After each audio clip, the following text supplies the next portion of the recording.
Well, the happiest of New Year's to everyone watching. Welcome to Fulhamish Quick Take. Stephen Sheldrake alongside me. Hey Fulham are Jack. seventh. How you doing? Oh mate, I'm good. A little bit fragile, but got to celebrate that big Fulham win going into New Year. So good times all around. How are you? Oh, I'm great. I'm on top of the world. I mean, Fulham are just incredible at football. Even though the performance yesterday wasn't as great as we've seen, we still are on 25 points. Let's just dive into the game. The weather was crap. The performance was not the best, but we come away with the 3 points. What did you make of the first half performance, the way we started the game, and the way we settled? Well, it was like quite concerning the level of performance from Fulham yesterday. We weren't creating a lot of chances. They were quite like half chances off the cuff, and Southampton were looking really threatening.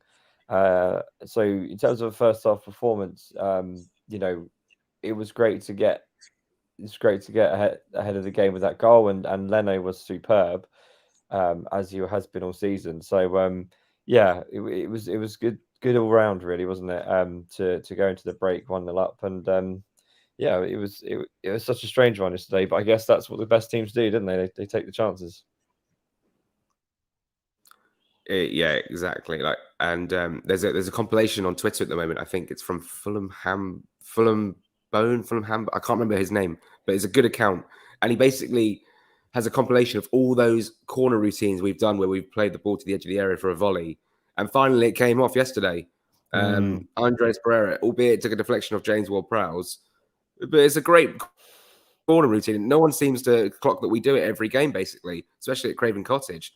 It's very Really, FIFA-esque. I think that's what I would do on FIFA, like just have a player that's really far outside the box and just go for it for a laugh. And then it was like, oh wow, it actually came off yesterday. And bless him, it was nearly Pereira's goal, wasn't it? But then with a little helping foot from James Ward-Prowse, very much appreciated.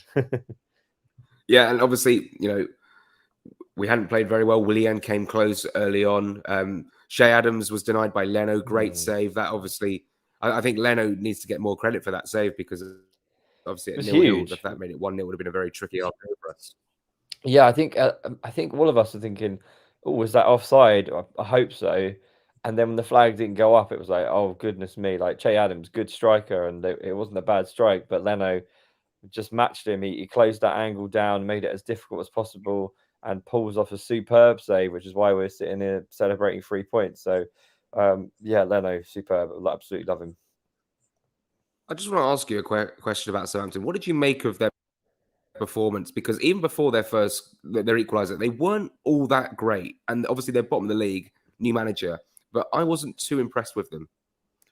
That's interesting, Jack. I actually had a different reaction. I thought, given the situation and our kind of expectations going into the game, that they actually played quite well. I think they gave us a lot of issues, a lot of headaches, particularly in the middle of the park. I've never seen Harrison Reed and Palhinha kind of give away so many balls, and I think they kind of congested us, and they were so kind of they had so many bodies, behind the ball that we found it really difficult to kind of break them down. So whilst I was hoping we could go into it and absolutely spank them, it proved to be quite a task, didn't it? And then thanks to Paella on the 88th minute, I was quite impressed. But Jack, what was your take on it then? Sorry, I should rephrase. You're right. They actually did stop Palhinha from sort of expressing himself. Our midfield was quite congested that we couldn't actually find space in midfield. We're giving the ball away quite a lot. I give credit to Southampton for that. I weren't impressed with them going forward. I thought there was a chance where a couple of times where they were breaking forward in the second half. They played that ball, and I think Palhinha made that really key tackle just before we scored the winner. But Yeah.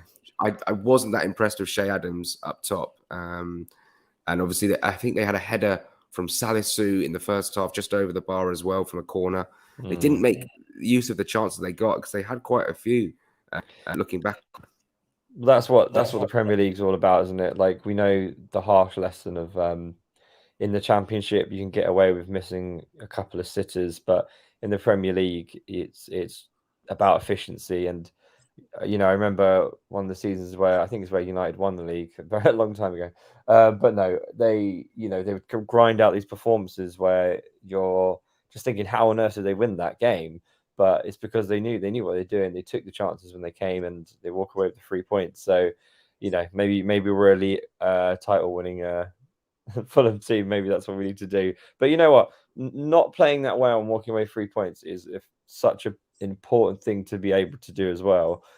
If we're having ambitions of being a mid-table top 10 club, and I think that just taking the chances of being efficient, is key, and that's what we managed to do. So, yeah. On the equaliser, how did you feel when the foul was given? The sort of sense of inevitability that James Ward-Prowse was going to take it, and also Leno's positioning when it came to the free kick. I was really frustrated with BDR for giving away such a sloppy free kick. We clearly had been avoiding that the entire match because I think that was their first dangerous kind of free kick, and I just thought it was really sloppy from Bobby. I think he must have just forgotten that we were playing Southampton with James Ward-Prowse, because it felt like an unnecessary foul. I feel like Diop had it covered, if I remember correctly. Anyway, it was just unnecessary. So I was annoyed that we were giving them that opportunity. But then you're like, okay, it's quite far out. Depends what kind of angle you're looking at it from, really. And then maybe Leno could have set it up better and had a better starting position. But I think I don't want to give Leno too much discredit, because it's James Ward-Prowse. This is what he does. This is his bread and butter, and he's fooled most of the goalkeepers in the Premier League. So I just think it's superb from James Ward-Prowse. To be honest, it's an absolute masterclass. Yeah, it was an incredible strike, really, and I thought surely he's going to go that way, right? From where we were watching, I don't think he was going to go across goal, and I think that Leno was just too far over and just couldn't quite get there in time, because he did get a touch on it as well, which was frustrating because I didn't think Southampton maybe merited an equaliser up to that point. Perhaps they did. Perhaps they did, because the game was quite even. Fulham were quite fortunate to be ahead. I'm just trying to remember. It was a heavy night last night, so I mean, it's hard to sort of look back on it. But let's get on to the late drama, starting with Tete's flick on Palhinha's. The limbs in the house event were fantastic. Honestly, brilliant. Great goal, great moment as well. Oh, I just couldn't believe it. I know. I was in one of those moments where in my head I was like, I know we can do this, but as Fulham fans, we've been there so many times, especially under Scott Parker, where you've got 15 minutes left to get back into a game and it just never comes off, and you're like disappointed. So when Palhinha just snuck up on the back post like a giant and just slammed it into the goal with his head, it was I was watching it from home and I could see the limbs, and it's the passion for Palhinha, not just for the club, kissing the badge. I know they all do it, but it, on the pitch as well, he would just throw his body at any given opportunity. He blocked the Southampton attempt in the first half, which if he didn't, could have ended up being in the back of net. We would have been a lot of trouble. Yeah. He'll throw himself at it, every now and then. I mean, he has the most tackles in the Premier League. Like, this is insane, this guy. And, can do it at the other end of the pitch. And it was just, it's just amazing. And I kind of wish I was there in person. But I mean, absolutely beautiful, wasn't it? How was it being in the crowd? Oh, it was one of those really like good goals to like watch from the stadium, because you basically know what's going to happen as soon as the ball's been flicked on. Someone's going to try and meet it, and I just saw Palhinha in the back post shouting, "Palhinha's there!" and he just completely came in and put it in the back of the net. And what's great about this is I thought, and I think many Fulham fans thought that. Sorry if my Wi-Fi is dropping. I'm not really sure. I'm in a different room today. That was Palhinha's worst performance. Although he was good, I thought it was his weakest performance so far. And yeah, he still comes up with a winning goal. Fantastic. Yeah, it's almost like we're talking about Mitro, isn't it? Like, Palhinha, since he's come back from the World Cup, I think he's just been like a little bit off it. Whether that's fatigue or what, I don't know. Like, there's been a couple of misplaced passes. We saw against Palace when they had their one attempt of the game hitting crossbar, that it was just a bit of an unlucky kind of ball that he placed straight to them. And it did happen again yesterday. And I was starting to think like, oh, but he's the kind of player that he'll make up for it a million times over with with slide tackles and everything else on the pitch. So what a legend, absolute legend. Nothing like a good knee slide as well. We just had a question in. Do you think Fulham has what it takes to finish in the Champions League places? Am I being over ambitious? I think so. I think so. I mean, we're far off the top four in terms of points, and you know we need to be humble and sort of appreciate where we are at the moment. Before we come into the penalty, the one of the most strangest things I've ever seen in a Fulham game, Dan James's cameo off the bench, very poor. I've been a little bit underwhelmed with Dan James as a whole, which sounds a bit harsh because he hasn't played that much and he actually has managed to bag a goal and nearly a great assist yesterday. And you know, at the World Cup as well, I was thinking the same thing. The boy's got pace, we know that, and I'm hoping Silva can refine him a bit more. But we're not seeing that much creativity, or I think ability on the ball is what we're talking about here. There was a particular moment yesterday, wasn't there, Jack, where he was maintaining possession quite well, but he did the horrible mistake of running backwards and then being dispossessed to set Southampton up for a late chance. And if you're going to run backwards, then the key is you're going to keep the ball, haven't you? And that was quite concerning. And I think his on-the-ball ability has to be questioned a little bit, which is a shame because he's got so much pace. And of course, let's just go on to that penalty. Yeah, great segue. His pace was the reason we won that penalty, and then Bazunu and I can't remember who, Lianco took him down collectively, and it was a penalty. And we were just talking before we came live that Mitrovic, I think, has now missed 3 penalties for Fulham now. Yesterday against Wolves early this season, and against Stoke last season in the Championship at Craven Cottage. And you know, he scored these penalties before, the Leeds one where it hits the post and rolls in. He's not the greatest at penalties. He obviously cost Serbia a place at the Euros because of it as well. At Scotland, as Scotland progressed, and Pereira's penalty was so good against City. What's the argument here? Do you think he should be still on penalties? Apparently, Michael Silva said that he will still be on penalties. It is a tricky one. I think Pereira is a fantastic dead ball specialist. And if you ask me who I wanted taking the penalties, it would be Andreas. And the thing is, Mitra, he kind of put that bad record to bed because he managed to, you know, just absolutely smash in so many penalties in a row. Even though all of us are like, every time Mitra steps up for a penalty, you get that horrible feeling of like, oh, the keeper's probably going to go the right way here. And they usually get a little hand to it, but it's just too much, and he overpowers them most of the time. So it's kind of been okay. Like he's in the confidence he's in and the form that he's in. You want to give it to him because, you know, we want to keep Mitro happy. We want to make sure he's getting the goals. So when he has a slightly quiet day like yesterday, he can still, you know, keep at the top of his game. And he's a confidence player, you know. So, you know, he deserves to be taking the penalties, but I totally get what you mean, Jack. There's that sense of, I think we've just been haunted by the past a bit, you know, and when he steps up, he didn't look very confident yesterday, which was weird because 2-1 up on 90 minutes, it's kind of like a striker's dream. You know, you could miss and get away with it, which is what happened. So it's a bit of a strange one, wasn't it? Yeah, and even the penalty against Bournemouth as well, very unconvincing. And people are just reminding in the comments, he also missed one against Oldham in the FA Cup back in 18-19, and against Swansea, I think the same game he won the game 1-0 in the last minute with the header. So, and then sorry, I'll get because Kamara also had that penalty because during when Kamara and Mitchell were arguing over the penalty, then Kamara missed and Mitchell went on to score against Huddersfield. So yeah, just like a bizarre sort of. So someone's put in the comments here, really, really good comment. Mitchell switches sides with every pen, it seems. It's very predictable. Next pen, I'd put money on him going to the keeper's right. I mean, yeah, he doesn't have. Yeah, I just don't see that sort of. It's not a penalty taker's confidence. Like you see players step up for penalties. Any striker, Mo Salah, you sort of know sort of their style. Whereas Mitrovic, he just sort of runs up and hits it and doesn't really decide where he's going until the last second. I still herald back to the day. Troy Deeney sort of battering it down the middle.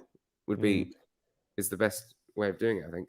I still think about the old days where we had Brian McBride and Hyde Helgson, and it was all about placement. You knew when they were stepping up that it was going in, and they'd hit it light as a feather, and the keeper would fly the wrong way, and it would just roll in every time. And it was pure masterclass. It was amazing, and I much prefer, well placed penalties that trick the keeper, rather than just smash it and hope almost. It wasn't that the power behind the shot yesterday was okay, and it wasn't quite in the bottom corner like the place. The actual placement could have been a bit better, but it is that thing where you kind of know what Mitro's doing before he even steps up, and the keeper's going to fling himself at it and usually go the right way, and that's why it's so nerve-wracking as a Fulham fan.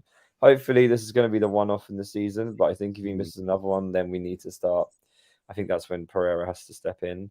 But I think, like I say, given the form that Mitro's in, and we want to keep him as happy as possible, I think we can keep him on pens for now. Yeah. Okay. Well, final question. We've got another game in 2 days' time. It's coming thick and fast. Leicester away. Your thoughts? I mean, it's one of those ones where if we lose, it's not the end of the world because of the points tally we're on. But also, I don't know whether the fans' expectations are shifting now this season. They're thinking we can push for top 10, top 8, as opposed to survival. But like Sammy and a couple of others said on the podcast the other day, I'm still thinking about survival. I'm still thinking about 40 points. Yeah, definitely. I was on that pod the other day, and yes, I think I was the only one to be like, we could be top 10, and everyone was like, shut up, Steve. Like in their heads, I could hear them. And I'm gonna stick by it. And the point that I keep making, there is now a top 7 because Newcastle are stupidly rich and stupidly good. My God, at the moment. So the absolute dream for me as a Fulham fan would be to get 7th and get Europa Conference, because we all just want to go and get pissed up in Poland and watch Fulham away. And I didn't go away in the Europa League when we were there at the time. I went to every home game, and it's my big regret. But I was a lot younger at the time. So if it happened again, I would, it would be amazing. But I'm getting too excited. But then maybe not as ambitious as our friend who asked about whether we're Champions League worthy. More crazier things have happened, right? And if you've got a great system, a great coach, and a great team, and we get a little bit more depth, who knows? But I think for us, 8th place is ours to fight for, like being a little bit more realistic. Anything downwards from there. But I do feel like now, given the position we're in, yes, we're trying to get to that 40-point mark, but 25 points in 17 games, Jack. I mean, it's bad. Compare it to the last 2 Premier League seasons. It's ridiculous. What did we finish on with Scotty P? Was it 26 or something? I did it with Joe the other day. I looked at the tally. I can't quite remember the tallies, but I certainly know that we've surpassed the goals that we scored under Parker a couple of seasons ago.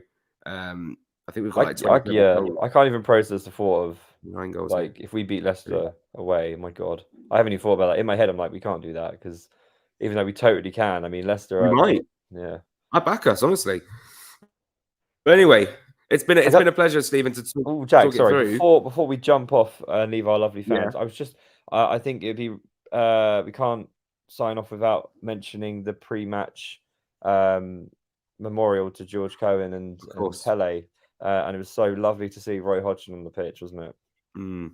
Yeah, it was lovely to commemorate both Pele and George Cohen. Very, very respectable and great minutes applause from the Fulham fans singing. He's one of our own and stuff like that. Very moving, very touching, and again, just hits home about how great this club is. And we ended the year on a high, on and off the pitch. I thought the club were magnificent in what they did in their tributes, and also ending the year as the top dogs of West London, above Brentford and Chelsea in the Premier League table. Obviously, Chelsea played today, but going into 2023, which we are now in, we were, and we still are top of that group. Let's go. Let's do this. Can't wait for Leicester, Jack. It's going to be awesome. Yeah, we'll see you up at the King Power if you're going. Thanks so much for watching, everyone. Have a happy new year. Have a great day. Hope the heads are not too sore. Enjoy the Fulham win. Enjoy your New Year's Day. And come on, Fulham. You wait.